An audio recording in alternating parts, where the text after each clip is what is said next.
Raised by wolves with canine DNA in his blood, having trained more than 24,000 pets, helping you and your fur babies thrive. Live in studio, it's Pet Talk Today with Will Bangura, answering your pet behavior and training questions. Ladies and gentlemen, please welcome your host and favorite pet behavior expert, Will Bangura.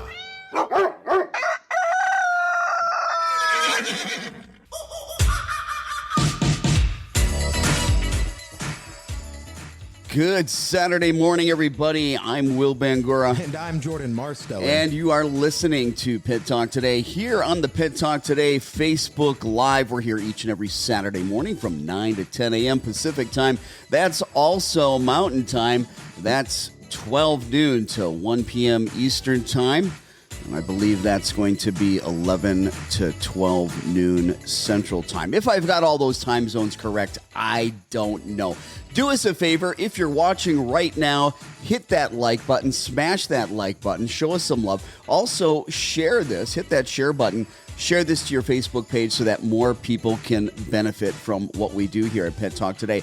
If you're brand new to Pet Talk Today, let me talk a little bit about how this works. We're here to help you deal with all of your pet training and behavior issues. If you've got a dog, if you've got a cat, if you've got a different kind of pet, and you've got problems with your pet, what we would like you to do is go ahead and type your training and behavior questions in the comments section. And also, please let us know where you're watching from and what kind of pets that you have. And we'll do our best to be able to help you with any training and behavior issues you might have. It could be something very simple. It could be a nuisance behavior like jumping or barking or stealing items or going to the bathroom in the house. Nobody likes that at all.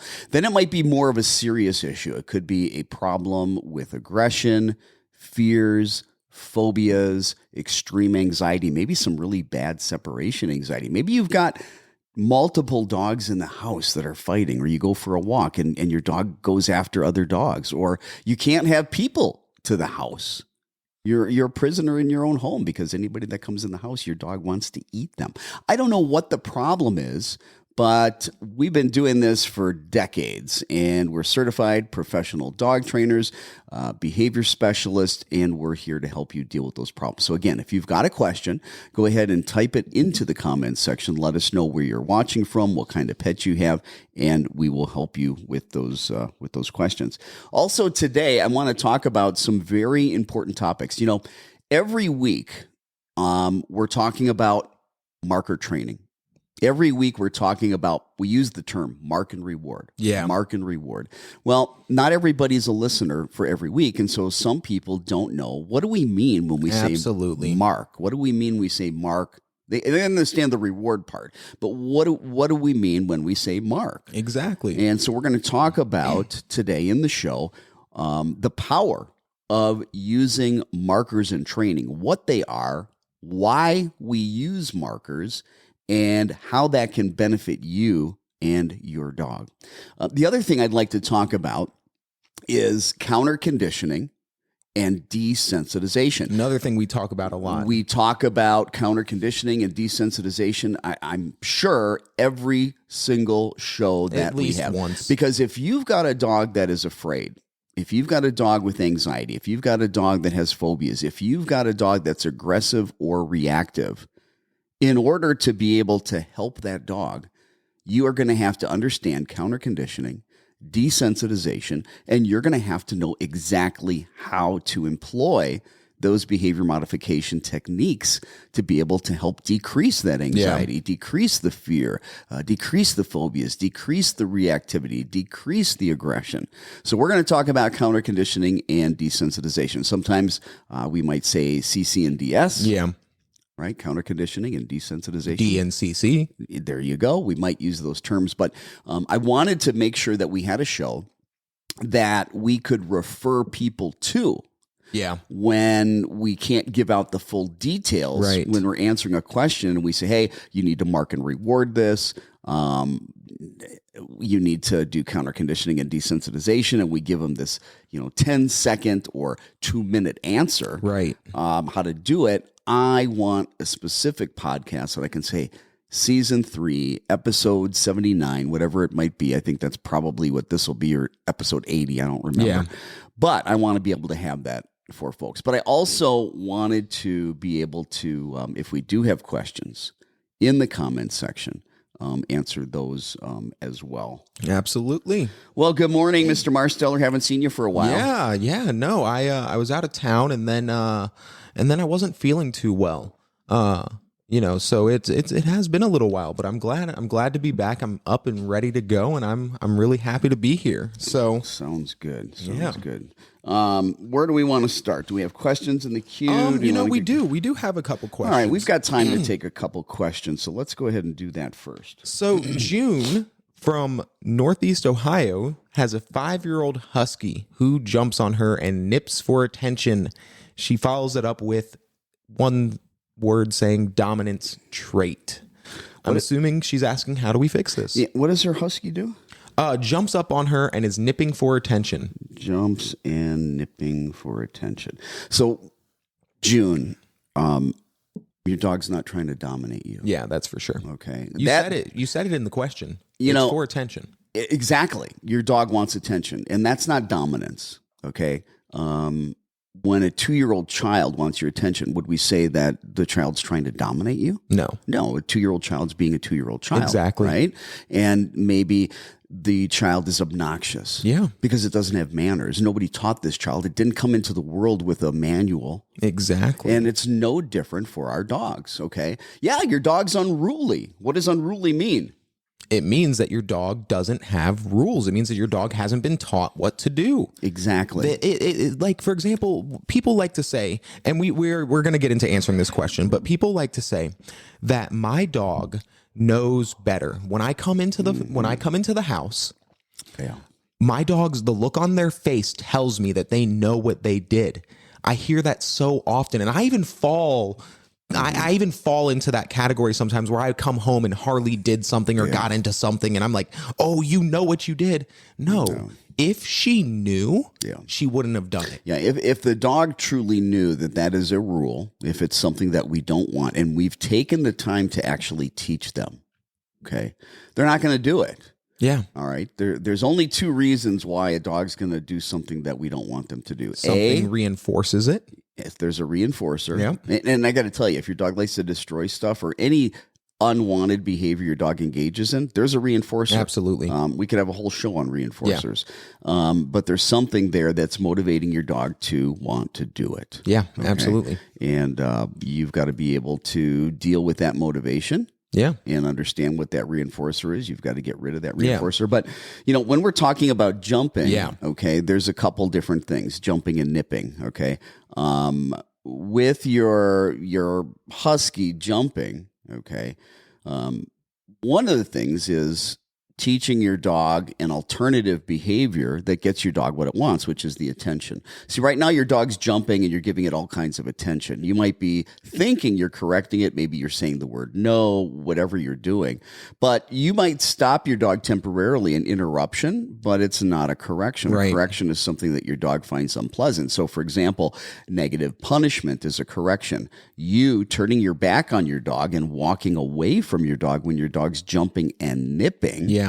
That's punishment. That's negative punishment. You're taking away what your dog wants, which is you and your attention. So you start teaching your dog when you're consistent that, hey, when you jump, something unpleasant is going to happen, or what you want, you're not going to get. Exactly. You're taking away the reinforcer. Exactly. Even if you're like, no. And here's that's the thing. A reinforcer. Exactly. Remember, when your dog is jumping up and nipping, pushing them off, saying their name, and be like, hey, stop it. Right? No. You ever see dogs playing together like that, pushing each other off? They're you want to wrestle for with attention. Me. Exactly. So when your dog does this, when your dog is jumping on you and nipping, turn your back, walk away. All right. This is not something where you're going to sit there and push your dog off. Now, in addition to that, start teaching your dog every single time that they walk up to you to sit. Every single time. This is not just when you come through the front door. This is every time. You're sitting on the couch and your dog walks up to you, make them sit and then pet them. You're about to go out back and your dog looks at you and wants to go outside, make them sit. All right. no matter what it is, if your dog wants to interact with you, make them sit. Okay. And if they jump or nip, turn around, walk away. Exactly. All right. And when they do sit, reward them with food. Exactly. Actually, mark and reward. Exactly. Which and we're we'll gonna talk get about into. markers. Okay. You want to mark and reward. So you want to positively reinforce the behavior that you want the dog to do. So whenever your dog's doing something you don't want, you got to ask yourself, what behavior do I want the dog to do? What would be an alternative behavior that I would like? And here's the thing. When you start turning and walking away, you may experience something that's known as an extinction burst. The dog gets frustrated. Okay? They're getting frustrated. Maybe as you turn your back, your dog is jumping on your back, maybe more, nipping harder, barking at you, just like trying to figure out what's going on. Why isn't this working? Now, you have a couple of options here. Option one, continue to ignore it and just keep walking away. But I understand sometimes it hurts. Your dog is jumping up and scratching us and they're nipping at us. And if it gets really intense, now we're going to switch it up just a little bit. And depending on the angle that you look at this could be negative punishment or positive punishment. You're going to take your dog and you're going to put him in his kennel. Just put him up, lock him away for 2 minutes. All right. Immediately. It has to be as the behavior occurs. I don't want your dog to be jumping, then they stop jumping, and then you grab them and put them in the kennel. No. While they are jumping, you grab that leash, or if your dog doesn't have a problem with you grabbing their collar, grab the collar, get them to the kennel immediately. 2 minutes. If they are barking and whining at the end of that 2-minute time period, do not let them out. You wait until they are relaxed, calm, and quiet. All right. Does that make sense? I hope that answers your question. And I can't emphasize enough. You have to ask yourself when there's a behavior you don't like, what can I teach the dog to do? What alternative behavior can I teach the dog to do that has value for the dog, that gets reinforced? Make it worth the dog's while. When you're teaching a sit because your dog can't have 4 paws on the floor and being committed to sitting and jumping on you at the same time, you better make it worth the dog's while. You better do lots of repetition of sit and reward, sit and reward, sit and reward, sit and reward, sit and reward, so that when you say sit, the dog knows, hey, I'm going to get a reward. Yeah. And markers help us to do that. We're going to talk about markers and marker training and the power of markers. But then the other thing is you've got the other alternative, and that's the other side of the coin, as we were talking about negative punishment, taking away something the dog wants. One is your attention. Dog jumps, turn away from the dog. Get away from the dog. But you've got to be consistent, and that is the biggest thing. If you're not consistent and your dog gets to jump or nip and there's nothing being done, there's no alternative behavior being taught, there's no negative punishment, you're not taking away something the dog likes, there's not a consequence, things are not going to get better. So consistency and understanding that there's always reinforcers. So what I like to do, and then there's another question in here that I would love to address. But what I like to do is when I think of all the things I don't want my dog doing, I literally, on a piece of paper, I make a T chart, okay? Just like this. I'm not certain if you guys can see what's on here or not, but I make a T chart. On one side, it says good. On the other side, it says bad. You can write desired or undesired, right? Positive, negative. Now, on one side of the paper, I write down all of the bad things that my dog is doing that I want him or her to stop. Then directly next to that, on the other side of the T, I think, what would I want my dog to do instead? Or what is the opposite behavior that would be better than this? What is something that my dog could do that would keep them from doing this bad behavior? And then every time that you're going to be in a situation where the bad behavior can occur, ask for the good behavior before the bad behavior can happen, and then reward your dog. And if you notice that your dog is doing the good behavior, reward your dog for that. Mark and reward. It really is that simple. Make a T chart, good, bad, write down the bad things your dog is doing because it's really easy to look at the negatives, and then think, what would I like my dog to do instead? Now, Laura from Minnesota. This is a question. This is a little bit deeper of a question. We're going to answer it to the best of our ability. They're trying to wean their female pit bull off of fluoxetine. It has worked extremely well, but with the meds and the training, she has been at a good place for over a year. Mm-hmm. How long should we wait before decreasing her meds each time? Now, I want to start off by saying we are not veterinarians. We cannot offer medical advice. We can, however, share our experience and what we know and what we've seen. So whenever it comes to weaning your medication, the first thing I want to say is do not wean your dog off of the medication until you get the go-ahead from your veterinarian. That's the very first thing I'm going to say, and then I'm going to hand it over to Will. Well, I mean, one of the things you said that's so important, we are not veterinarians. We can't give out medical advice. What I can share with you is what I tell clients. Yeah. And that is, if your dog's been on behavior medication and you have done the training and you've done the behavior modification along with the medication, once you get the dog to the best place it can be at behaviorally, we need the dog to stay there for at least a year consistently with that good behavior before I would recommend that anybody begin to wean their dog off of the medication. You have to talk to your veterinarian about weaning and how to wean your dog off the medication. I'm not going to talk about how quickly or how slowly to wean off the medication. That's a medical thing that you need to talk to the vet about. What I will tell you is that a lot of the dogs that when we wean them off the medication, they start having problems again. We need to put them right back on the medication. There are some dogs, we wean them off the medication and they do just fine. Yep. You don't know unless you try it. Exactly. But, my dog Harley, she was on fluoxetine as well for about a year. Actually, it was almost a year she was on fluoxetine. And after I weaned her off, she was doing fantastic for about 6-7 months. And now her anxiety and everything's coming back and she's becoming reactive, and surprise, surprise, it's actually worse this time. Yeah. It's worse than it was before. I've never seen her react the way that she recently did towards another dog. Well, and that's just it. If you've got a rescue, you don't know what you're getting, and they come with all kinds of issues. But my whole thing is, and it's just my opinion. It's not not medical advice, but my opinion is if your dog's been doing well for a year, you've had a year of good behavior on medication.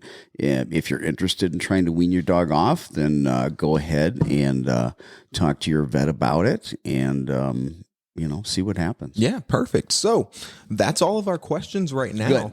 So I want perfect time to jump. Yeah, into this. let's do that. So I want to talk about the power of using markers in training. What are markers? Why we use them, and how do you do that? So this is pretty simple. It's easy. It's simple. It's powerful.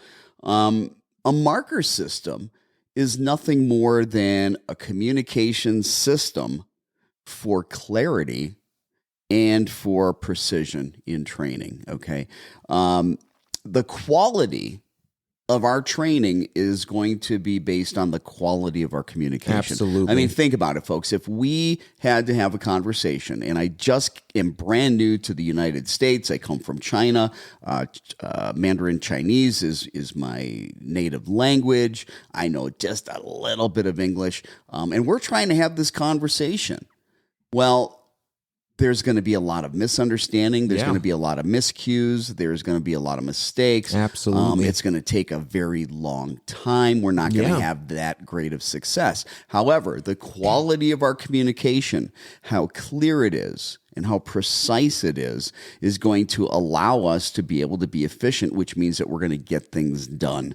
We want to be as efficient as possible in training. The way a dog's brain works, the way their mind works, the way they think, everything's extremely black and white. Absolutely. That's exactly what I was about to say. Black and white cause and effect association. And dogs make sense out of the world by chaining 1 second at a time. Yeah.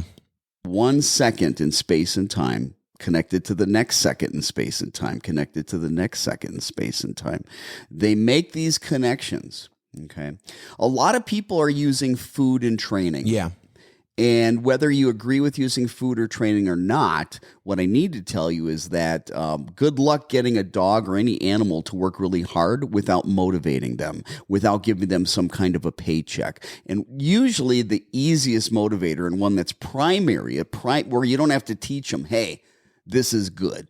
Most dogs like food if you get a good high-value food Absolutely. reward. Okay? Most of them like it. You don't have to teach them, hey, food is good. They eat it once, they're like, oh, that was yummy. Give me some more of that. So consider food a paycheck. Yeah. And if you really want to have good training, if you want a dog that's motivated, wants to learn, wants to do something, you need to be very consistent with reinforcing the behaviors you want by giving a food reward. Now, can you do love, praise, and affection? Well, sure. Yeah. But in the beginning, when your dog is learning, that's probably not going to motivate the dog as much as food. So your training is going to be much slower. So if you don't want to use food, that's fine. My question to you is, do you want this to take a long time or would you like this to go quickly? Right. Would you like this to be very successful or would you like this to be problematic? Use the food. Don't be stupid. Yeah. I'm sorry for saying stupid, but there's a lot of people that, I don't want to use food. Yeah. I don't want to bribe my dog. Guess what? It's not a bribe when you use it the right way. I see it so often. I walk into my clients' houses and that's exactly what they're doing. They're bribing the dog. You're trying to get your dog to go do something. You're like, Fifi, here. And then Fifi doesn't come. And then you pull out the food and you say it again. Now I've bribed my dog. Versus what I'm asking you to do is I'm asking you to just say, Fifi, here. And then when Fifi gets to you, we then give the food. We rewarded for listening and doing what I asked. So when you reward with food, the reinforcer, you literally have 0 to a half a second to get the food in the dog's mouth from the time the dog does the behavior. Yeah. In order for them to connect the dots cognitively. So what does that mean? If I say sit and the dog's rear end hits the ground, I've got 0 to a half a second to get the food in the dog's mouth. But how do we make that time longer? Well, let's not even talk about longer yet. Let's talk about some other nuances, okay? It can be very difficult to get the food in the dog's mouth between 0 to a half a second. Now, if you've got the food in your hand and you're asking for the behavior, the communication system is completely dysregulated because where's the reward? Is it before I do the behavior? Is it as I'm doing the behavior if you're reaching the food towards me? Or is it when I actually get the food? Yeah. Okay. So it can be very confusing. Yeah. So remember I said everything needs to be very black and white, cause and effect association. Food should always be in a treat pouch. Absolutely. Not in a baggie, not in your pocket. Okay, I've been doing this a long time. Again, do you want this to be easy or do you want it to be difficult? If you want it to be easy, get a treat pouch. Yeah.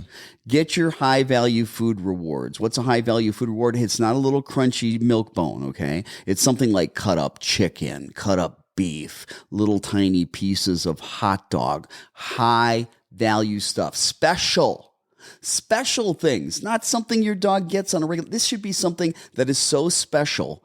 The only time your dog gets it is when you're training. Absolutely. Okay. You want this to be powerful. Now, if we've got food in our hand when we ask for a behavior, that's bribing. If we have food in our hand before the dog does the behavior, the dog's going to have a difficult time understanding that food is related to the behavior. There's a specific sequence that needs to happen when we train animals. Yeah. One, there needs to be a cue that signals to the dog we want them to do a behavior. Yeah. Then the behavior needs to happen. Then we need to communicate to the dog that behavior is correct. You're going to get a food reward. Absolutely. Okay. That sequence is critical. Critical. A cue, ask for a behavior. The dog engages in the behavior. We mark that behavior that it's correct and you get a food reward. Food has never been seen yet by the dog. Remember, it's in that treat pouch. Okay.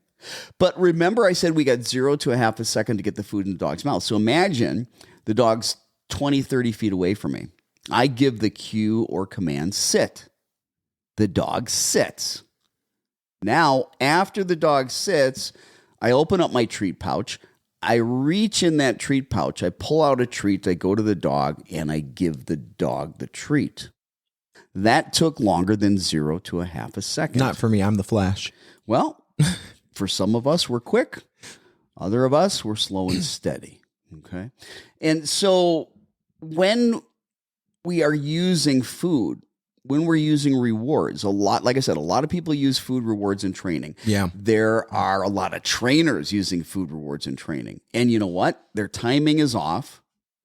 And, the dog likes the food. So the overall experience is better. But as far as the dog connecting the dots, hey, I got the food because of me doing this specific behavior. Right.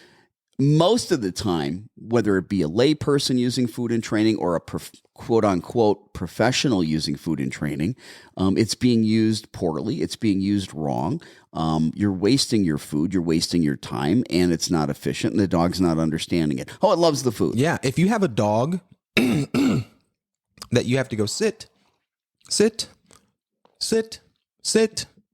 and they finally sit, but once their butt is on the ground, it stays there and they don't get up. It's a timing problem, because when you don't have proper timing and your dog is not getting rewarded for the act of putting their butt on the ground, instead they're getting the treat after their butt has been there for 5, 10, 15 seconds. Mm-hmm. We are actually reinforcing the duration of the behavior, not the action of committing to it. So when we're using markers in training, it's a communication system that lets the dog know that when it does a particular behavior, we can communicate to the dog, yes, that's the behavior I want, and you're going to get a food reward. Now, remember I said we got that problem, 0 to a half a second to get the food in the dog's mouth. Yeah. So markers buy us time. It signals to the dog at the exact moment the dog does the behavior that behavior is correct. It's getting a food reward. Now, going to get a little technical for just a second. You don't need to remember anything, but food is a primary reinforcer. We don't need to condition a dog that food is good, okay? Now, a marker is what we call a secondary reinforcer. Initially, the marker is neutral, okay? We use the word nice. Absolutely. As a marker. And we teach the dog that nice equals food reward. But initially, the word nice has no value. It has no meaning. It's neutral. It's a neutral stimulus. We're going to take that word nice, that neutral stimulus, and we're going to pair it over and over with the primary reinforcer, which is food. When we do that over and over, nice becomes a secondary reinforcer or a bridge that allows us to connect the marker to the food. Absolutely. Connect the conditioned reinforcer. So the marker is a conditioned reinforcer.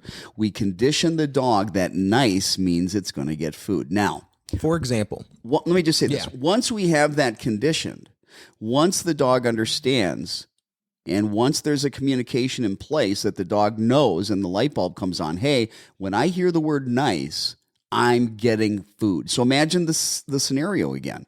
The dog's 20 feet away from me. I give the cue or command of sit. The dog sits. As soon as the rear end hits the ground, I say nice.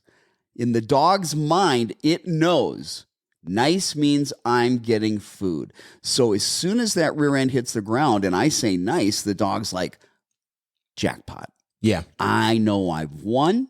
I know what's coming. I know it's right. So there's not a timing issue. Once conditioned, it allows us to be late with the food because the dog knows the food is coming. Now, what everybody needs to know, is it magical? Do I just say the word nice and they automatically understand it? Absolutely not. That word, and you could say pudding. You could say red, blue. Banana. You could say Poughkeepsie, okay? You just have to be consistent. Absolutely. We like to use the word nice. We teach the dog that when you hear the word nice, it means you're getting a food reward. How do people condition, share with our listeners, how do you condition a reward marker? And that's what we're talking about. If you use the word nice or whatever the word you use, right now we're talking about how do you condition a reward marker that lets the dog know, hey, when I do a certain behavior, that's what you wanted as the one giving the cue or command, and the dog's getting paid for it. The dog's getting a food That's reward. right. How do we condition that All right. reward marker? Really, really simple. The first thing you're going to do is you're going to collect very high value food reward. Again, that's not little milk bones. That's not something like that. That's not, bacon strips. No, this is real chicken, beef, little pieces of turkey, cheese, high value stuff that your dog just loves. You're going to collect up, 30, 40, 50 pieces of it. Small pieces, 2 or 3 should fit on the head of a nickel. Then we've got our treats in our treat pouch. And I'm just going to go, nice. Then reach into my pouch, grab a piece of food, put it in my dog's mouth. Now, that sequence is important. Yeah. You just said, what I'm going to do is I'm going to say nice, then I'm going to reach in my treat pouch, pull out the treat, and give it to the dog. Okay? When you say nice, do nothing with your hands. Nothing. Do not be reaching for the treat pouch. Do not have food in your hands. Everything is a very black and white cause and effect sequence that they're connected. We're chaining things together. Exactly. You say nice. Then you reach in the treat pouch, you pull out the food, and you give it to the dog, okay? Don't do it any other way. Don't reach for the treat pouch. Don't have food in your hand. Make sure you say the marker word first. Nice.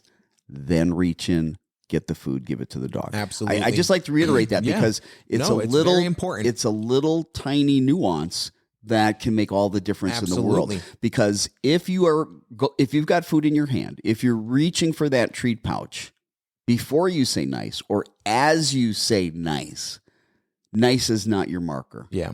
What happens right before the action to get the food is what the marker is. Right. So it's got to be very clear. Nothing happens. Nice. Now I reach in, I get the food, I give it to the dog. Exactly. So the dog understands that word nice means, hey, they're going to get me food. Precisely. So now, again, food in pouch. I say nice. Then I reach into my pouch, pull out a piece of food, give it to my dog. And then as soon as my dog swallows that food, I'm talking, he swallowed it. Nice. Reach into my pouch, give my dog a piece of food. He swallows it. Nice. Reach into my pouch, give my dog a piece of food. And I'm going to do this 30 times in a row. And it's boring. Yep. And I'm going to say this. It should be boring. Absolutely. There should be no other excitement. There should be no other conversation. There should be no other movements. It's a very robotic, very black and white conditioning Exactly. exercise. You're doing nothing. You go, nice. Reach in the pouch, give food. Dog eats it, swallows. You go, nice. Treat reward. Nice. Over and over. Treat. 30 times in a row, twice Nice. a day. Nice. Treat. Nice. Treat. Nice. Treat. Nice. Treat. Pick a tonality of voice. Pick a volume. Stay with it. Don't vary it. Don't go one time. Nice. Oh, good dog. Nice. Good baby. Stop all that other language. Don't have a conversation with your dog. This is very black and white conditioning. It might sound boring. It is boring. Not for the dog, because they love this. They're figuring out nice equals treat, nice equals treat, nice equals treat, nice equals treat. Over and over, like you said. Exactly. 30 times in a row. High value food rewards. Say nice, reach in the treat pouch, pull out the treat, give it to the dog. Exactly. And you're going to do that 2 times a day for about 3 to 4 days. On the morning of the 4th day. Does it have to be the morning? No, it doesn't necessarily have to be the morning. I just like to say on the morning. Threw that out. Yeah, I just like to say on the Might morning. be working third shift or Yeah, something. right. Well, when you get off work, you better do this. I thing. want to go to sleep. No. Oh, well. No.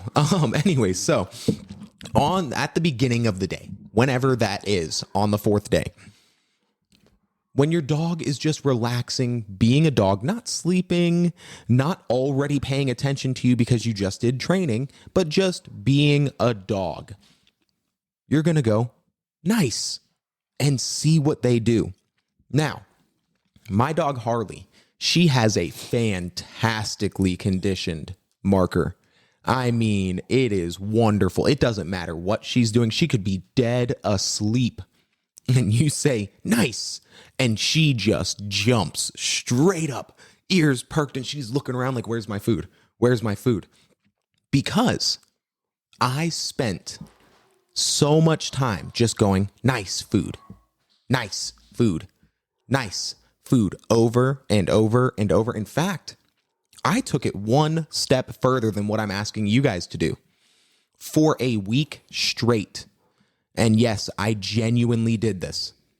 For a week, I took the 2 cups of food that my dog eats at each meal, or not at each meal. She gets 1 cup per meal. 2 cups of food that she eats a day. And I put it into her food bowl. And then I sat her food bowl on my lap. And then I just went, nice, 1 piece of kibble. Nice, 1 piece of kibble. Nice, 1 piece of kibble. All the way through 2 cups of food. Okay. And at the time I had her on the small little like active bites. So it really was a lot of kibble. And I did that for a week. For a week straight, I gave her all of her food, every single piece of food that entered her mouth. The word nice was said first. As a result, when I say nice, she knows what that means. So when she does something good and I say nice, she's like, oh yeah, I did good. And that's what we want. We want your dog to, when they hear that word, to react. If you say the word and your dog doesn't react, their ears don't perk up, they don't look, minimum, they should look over at you and be like, hey, where's my food? Right? Minimum. They don't necessarily have to come running over. In fact, I wouldn't necessarily want them to come running over to you. But if there's no reaction, practice it 30 times in a row, twice a day, for a couple more days, like 2 or 3 more days. Then test it again. If it's still not working, come back, because that's about a week. Come back to next week's show on Saturday morning and be like, hey, Will, hey, Jordan, either my dog is deaf or I'm not doing this right. Your dog, Jordan talked about using the kibble and doing that for a week or 2. I want you guys to use high-value food rewards. Absolutely. I want you to do it for 3 or 4 days. You don't have to do what Jordan did. We want this to be quick and easy for you, okay? 30 high-value food rewards, cut up chicken or beef, put them in a treat pouch. You say, nice, reach in that pouch, give a food reward. Say, nice, reach in that treat pouch, give a food reward. 30 times in a row. Do that twice a day with a break in between, a good break, maybe hours in between. Do that for 3 or 4 days. Day 4, test it. All of a sudden, throw out the word nice. Your dog should be coming to you quickly, excited, wanting to have this high-value food reward. Once you've got that, now you've got a marker that you can use and implement in training. So now you've got a very precise way to communicate to the dog.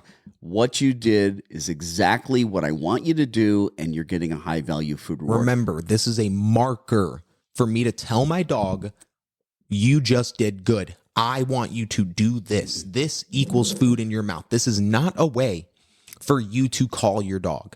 This is not a way for you to get your dog's attention. Right. This is nothing more than your ability to bridge the gap, because your dog lives life 1 second at a time. So when your dog does something good and you don't have time to get the food into their mouth, you say your marker. All good trainers, all highly skilled professional trainers use markers. Okay. Now, some people use clickers. I want to talk about that for a really quick second. I love clickers. A clicker can be used as a marker and often is used as a marker. And rather than using the word nice, they click the clicker. It makes that crazy sound, and they give a food reward. They click the clicker. They reach in the treat pouch. They give a food reward. They click the clicker. They reach in their treat pouch. They give a food reward. So on and so forth. Just like saying nice and giving food. Nice and giving food. So the clicker then becomes the marker. Okay. Some people use a whistle. They blow a whistle, give food. Blow a whistle, give food. Blow a whistle, give food. So there's a lot of markers that you can use. Maybe if you have a deaf dog, right? Yep. We do the thumbs up as the marker. Or a vibrating collar. Or, a vibrating collar. That sense of tactile sensation, the vibration might mean, hey, I'm getting a food reward. Exactly. Okay. Now, as Jordan said, the marker is there to mark a behavior. It is not to get your dog's attention. It is not to get the dog to come to you. I watch people all the time start clicking a clicker, click, click, click, to get the dog to come to them. Or they say the marker to get the dog's attention. Or they say nice if they've conditioned that as a marker to get the dog to come to them. Or they say it and they don't give food. That's the biggest problem. First of all, only use it to mark a behavior. Don't use it as a command to get your dog to look at you. Don't use it as a command or a way to get the dog to run to you. Listen, if you want your dog to come to you, you need to teach a come command, the recall. Exactly. You need to give the cue or command of come. As your dog comes, you need to be clicking the clicker or Nice. giving the marker, saying nice, and then you give the food reward to your Exactly. dog. There's a specific sequence. Yeah. Now, you said it, Jordan. Some people will say nice, they'll use their marker or they'll click the clicker and they don't feed. Yeah. Okay. Every single time. Listen. Do this is not a use the contract. mark. Exactly. It's This a is a contract. It's a contract. promise to Yes. pay. You are asking your dog to listen when you tell them to do something. That is their end of the deal. Your end of the deal is when I say nice or I click or I say banana, whatever the marker word is, I'm going to give food. If you constantly think about it, you conditioned this marker by going, nice piece of food, nice piece of food, nice piece of food. Your dog learned nice equals piece of food. But if you continually go, nice, no piece of food, nice, no piece of food, Right. nice, no piece of food. Oh, look, nice, no piece of food. Your dog eventually learns nice equals nothing. Right. And you will destroy that hard work, especially if you're crazy like me and you decide one piece of kibble at a time, in addition to the high value food. All right. In addition to that high value 30 times in a row, I was also doing the kibble, especially if you decide to spend 30 minutes giving your dog one piece of kibble at a time for a week straight. My point is, you will destroy that marker faster than you built it. Markers are a communication system to produce clarity and precision with your dog. The learning increases and it speeds up the process. And again, it's about the quality of your communication. Absolutely. All right. Now, in the beginning, once you've got a marker established, once you've conditioned the dog that nice equals treat, and they know it, now you've got some great power. Yeah. Capturing is a wonderful Oh my way gosh, to beautiful. reinforce behaviors and to begin to teach the dog what it is that certain words mean when we attach them to behaviors, like the word sit. We want it to mean, hey, butt on the ground. Exactly. There's also power behind proprioception, which is your dog's ability to tell its own body positioning, as well as self-discovery. When your dog does something, I'm going to explain what capturing is. Versus just cueing, right? If I tell my dog sit, or I lure my dog with a piece of food or leash manipulation, something like that, I am forcing the dog, I'm using force to get the dog into a certain position. Versus I'm sitting at the table just talking to Will and my puppy walks into the room and I'm just kind of watching him out of the corner of my eye and I notice, oh, it looks like he's about to put his butt on the ground. As his butt goes onto the ground, I can go sit. And then when his butt touches the ground, nice. And he goes, whoa, where did that come from? And I quickly give him a piece of food. He has no idea why I just gave him that piece of food. He has no idea whatsoever. But then it happens again. I'm still sitting here talking to Will because guess what? When I said nice, he got excited and stood up because he doesn't know how to sit yet. He doesn't know the value of keeping his butt on the ground. And then I'm just going to come back and I'm going to sit down and go back to my conversation. And then a few moments later, he's like, okay, well, they're not paying attention to me anymore. Let me put my butt back on the ground. As his butt goes onto the ground, I go, sit. And then when his butt touches the ground, nice. And he's like, whoa, what was that for? And I give him a piece of food and then I do it again and again and again. And then suddenly the dog goes, wait a second. Let me try something.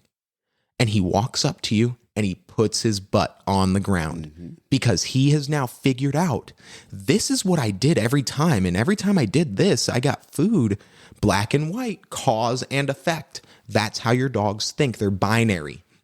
Now, And they're masters at figuring out patterns. Exactly. Your dog's patterns. That is how they learn. That's why it's 30 times in a row because repetition, building that muscle memory. So my dog now walks up to me and offers me the sit. And guess what? I didn't even spend 1 minute training. I just sat here and I was having a conversation and I captured behavior. You can do the same thing with a down. You can do the same thing with not jumping when somebody comes through the front door. You know, I get a lot of people that complain about their dogs grabbing things, having things in their mouth that they shouldn't have. And I hear it all the time. My dog won't drop it. My dog won't drop it. Let me tell you something. You take 2 weeks of having toys out with your dog. And every time your dog picks up something, a toy, or maybe something it shouldn't have, every time your dog has something in its mouth, at some point it opens its mouth and it releases the object. If it's a ball, a bone, a shoe, whatever. All right. They drop things on their own all the time. The only exception is the dog that is obsessively suckling on items. And if you have that dog, that's an entirely different scenario. But your dog's got something in its mouth, like its ball, and it lets it go. Every time it releases something, you can capture that behavior. Absolutely. You happen to see it happening. It just happens in your normal day-to-day life. The dog had a ball in its mouth, it let it go. As soon as it lets the ball go, nice, you can say nice. Dog's like, oh, wow, that had value. And you give it a reward. Okay.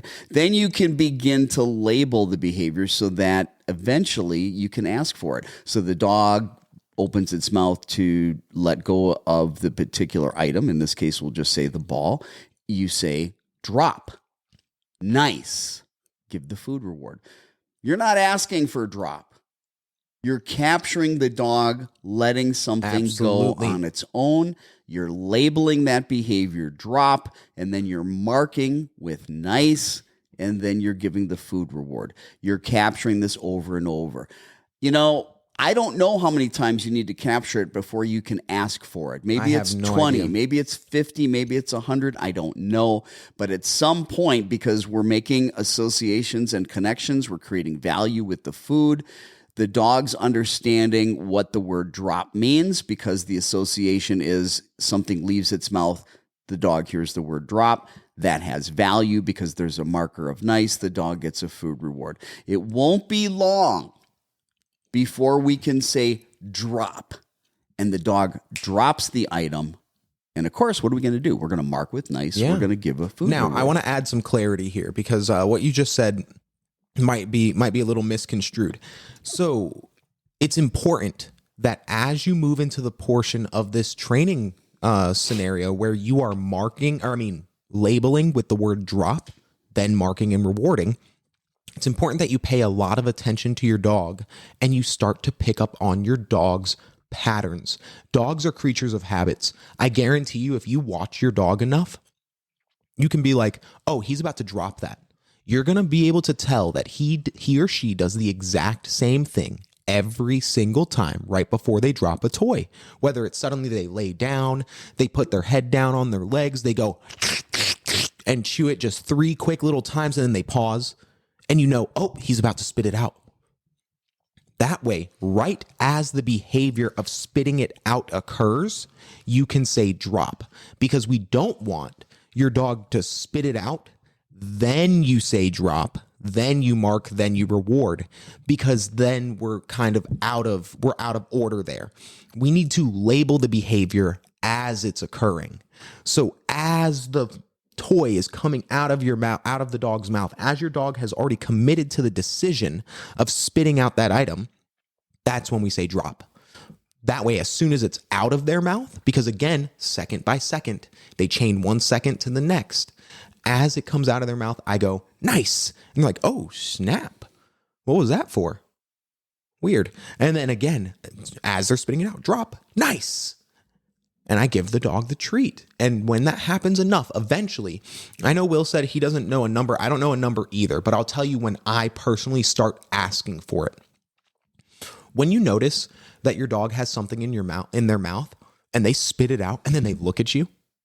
Yeah. And they're like, so we call that an operant dog, yeah, or an active learner. And, you know, you had talked about earlier the dog capturing sits, yeah, and marking the sits with nice, and the dog gets food. And at some point, the light bulb comes on in the dog's mind. The dog's like, hey, man, I think every time my butt hits the ground, they say nice and I get food. Let me test this. Let me test this. Let me go up to Jordan, put my butt on the ground and see what happens. That's an active learner. That's what we call an operant dog. Definitely, I guarantee when you see that, almost invariably you can ask for it. Absolutely. Almost invariably you can ask for it. But yeah, markers are powerful. Remember, a marker is very simple. All right. It is a secondary reinforcer that has been conditioned to a primary reinforcer. Food is the primary reinforcer. It is a cue. It lets the dog know that it's going to get a reward. It lets the dog know it's going to get a high value food reward if we conditioned a high value food reward with our marker word. Okay. And it gives you the ability to have perfect timing and training. Don't worry. Once you've got that marker conditioned, don't worry about the food. Stop worrying about the food. Your job is to say your marker word as quickly as possible. Absolutely. When your dog does the behavior. It's not about getting the food to the dog. No, that's why we built the marker. Exactly. So that we didn't have to worry about getting the dog to the food quickly. And I guarantee it, we see this all the time. It's really hard. We have to keep telling pet parents, don't worry about the food. Absolutely. They're like, get your hand out of the treat pouch. They've got their hand in the treat pouch before they give the command. Yep. They're reaching towards the treat pouch before they give the marker. Yep. All wrong. Or even worse, the worst of them all. They've got the food already in their hand. And it's like, I'm just trying to get the food to the dog quicker. And I'm like, no. Worry about the marker. In the beginning, during marker conditioning, yes. Yeah, that's when the food is out. Yeah. But after that, once you've got your marker conditioned, food should never be present. Now it's about give the cue or command. Yeah. Once the dog does the behavior, food's still not present, folks. You say your marker word once the behavior occurs, and then I'm going to challenge you to go 1001, then reach in the pouch. Exactly. Wait a second between saying nice, if that's your marker word, and reaching in that treat pouch to get the food. Because you need to break the habit of having food in your hand when you give a command. You need to break the habit of reaching towards that treat pouch, okay, before you mark with nice. You need to break the habit, okay, of reaching towards that pouch when you're giving the command. Absolutely. There's a very clear sequence. Give the command. The dog does the behavior. Wait, 1001. You reach in. Sorry, let me say that again. Give the command. Dog does the behavior. You mark the behavior immediately with your marker word. Count 1001. Then reach in the treat pouch. Get the treat. Give it to the dog. Follow that sequence. Do not deviate from that sequence. Absolutely. If you do that, you'll be in good shape. But, people are saying, I don't want to use food. Well, guess what? Get a treat pouch, use a marker, do it the right way, and you'll be able to get rid of that food quickly. But I guarantee you, if you don't have a treat pouch, if you don't have a marker, and you've got food in your hand, or you're reaching for that treat pouch before you gave the marker, if you're reaching for food before you give the command, if you've got this sequence wrong, you're going to need food present a lot to get the dog to do the behavior, because when food is present before or during you giving the command, if food is present before or during you give the command or as the dog's doing the behavior, it is a bribe. Absolutely. And you tell us all the time, I don't want to bribe my dog with food. Fine. We don't want you to do that either. Yeah. Do it the right way. Get a treat pouch, condition a marker 30 times in a row. Nice. Give the dog the treat. Nice. Give the dog the treat. Nice. Condition that nice equals treat. Do that twice a day. That's right. 30 times in a row. 3 to 4 days in a row. Day 4, test it. Say nice. Your dog should come running to you looking for food. Yeah. Where is that food? In the treat pouch. Not in your hand. Not in your hand. And it's so important that we follow those guidelines. Yes. So we were going to talk about counter conditioning. I think it's great that we have one episode on markers and then one on counter conditioning. Well, and I didn't know it was going to take that long, but it takes the time that it takes. Exactly. And so we'll have another show specifically on counter conditioning and desensitization. Absolutely. This one's on marker training, the power of markers. I don't know. Do we have any questions? Yeah, actually we do. All right, We've got a couple. Is it related to marker training? One of them is related to counter conditioning, and then the other one would be we could relate the other one to markers in a way. It's a leash pulling. 5 minutes. Okay, We have leash pulling and fears. Let's talk about the leash pulling. Listen, the person with the question on fears. Come back next Saturday. Oh, he'll be back. That's Russ, one of our Russ. regular Hey, Russ, how are you? viewers. Yeah. Glad to see that you're here, Russ. We love you, Russ. Come back next week. We're going to do the show on counter conditioning and desensitization. So part right. 2 that we didn't get to today, we'll do the whole show on counter conditioning. Exactly. But what's the question on the leash pulling? Yeah. Okay. So Lisa from Ohio. Oh wow, another one from Ohio. I wonder where in Ohio. Yeah. If they're from Cincinnati. I always think Skyline Chili. Yeah. Chili with noodles. Never had chili with noodles. I've never had chili with noodles. If you go to noodles. Cincinnati, they got this thing called Skyline Chili. Okay. And they put noodles in the chili. That's interesting. Yeah, it's very interesting. Anyway, Huh. Just a little Ohio trivia. Huh. Okay. I mean, hey, Cleveland. Now you go north to Cleveland and you're at the Rock and Roll Hall of Fame. Yeah, right. Love Cleveland, love Ohio, love the Rock and Roll Hall of Fame. So 4 minutes to answer this question. So Lisa has a 6-month-old Shar Pei. Yeah. He pulls on the leash when we walk. The older he gets, the more power he has. How do I get his attention and get him to stop pulling? Well, That's a great question. The first thing you're going to need to do, Lisa, is you have to practice this behavior inside of the home with no distractions, no nothing. So get your dog on leash. Then you're going to start by having your dog in a sit next to you. And you're just going to step backwards and make a turn. As you're turning, you're going to tug on that leash. And your dog is going to follow you. As your dog starts following you, good boy, good girl. Nice. When they catch up to your leg, and then reward them. And you do that a few times. Get the dog the idea of, okay, I should follow mom because I'm going to get rewarded. Then I'm going to add in the next step where I'm going to step backwards and I'm tugging on the dog's leash. And then as my dog follows me, I'm going to say, sit. As he's catching up to my leg, nice. Reward. Do that again, over and over and over and over. And your dog starts getting into the habit. Exactly. Of understanding. I turn, I step next to mom, I sit, I get rewarded.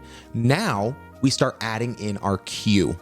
That's when I'm going to start going heel as I turn. As I make my turn, I'm going to go heel, heel, heel. And mind you, I'm tugging on that leash, right?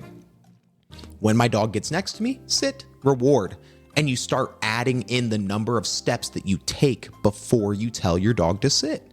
Start out at 1 step, then maybe 2, then get to 5, 10. You want to work all the way up to about 12 steps.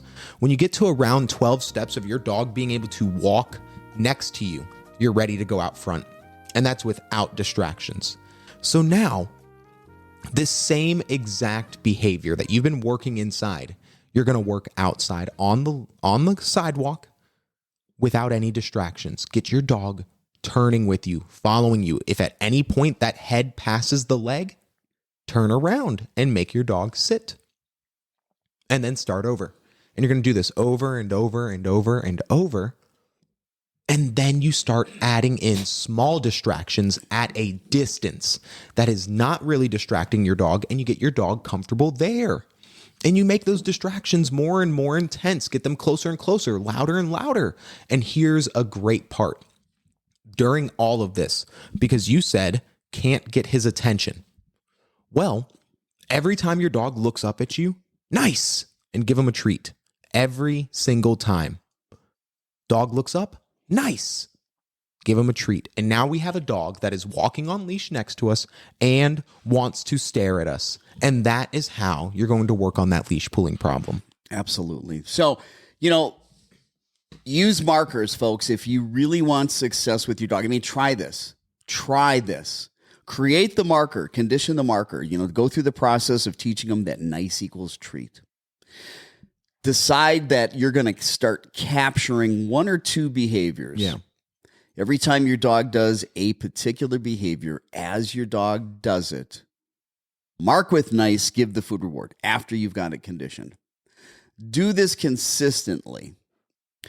Watch and wait for your dog to now all of a sudden get excited, run up to you and offer the behavior on its own, trying to manipulate the system to get you to pay out the high value food reward.